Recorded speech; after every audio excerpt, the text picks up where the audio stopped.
இன்னைக்கு ஒரு நாள் சும்மா ரோட் சைடு நடந்து போயிட்டு இருந்தேன். அங்கே ஒரு தாத்தா கூழ் கடை வச்சுருந்தாங்க. சரி கூழ் குடிச்சு ரொம்ப நாள் ஆச்சுன்னு சொல்லிட்டு அங்கே போயிட்டு கூழ் எவ்வளோ தாத்தான்னு கேட்டால் ஒரு சொம்பு 20 ரூபா கொடுத்தாங்க. சரி சீப் அண்ட் பெஸ்ட்டாக இருக்கேன்னு சொல்லிட்டு சரி ஒரு சொம்பு கொடுங்கன்னு சொல்லிட்டு கேட்டேன்.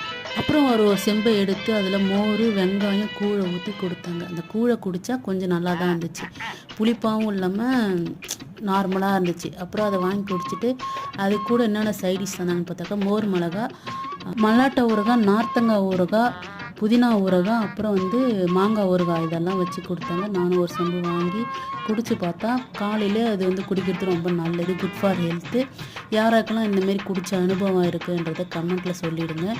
அப்புறம் ஃப்ரெண்ட்ஸ், ஒரு வாய் கூழ் அப்புறம் ஒரு வாய் சைடிஷ் வச்சு சாப்பிட்டா சூப்பராக இருந்துச்சுங்க. அப்புறம் நான் சொன்ன சைடிஷில் உங்களுக்கு கூழ் கூட எந்த சைடிஷ் வச்சு சாப்பிட பிடிக்குன்றதையும் கமெண்ட்டில் சொல்லிவிடுங்க. அப்புறம் ஃபைனலாக நான் சாப்பிட்டு வீட்டுக்கு கிளம்பிட்ட. பிடிச்சிருந்தா லைக் பண்ணுங்கள். டாட்டா.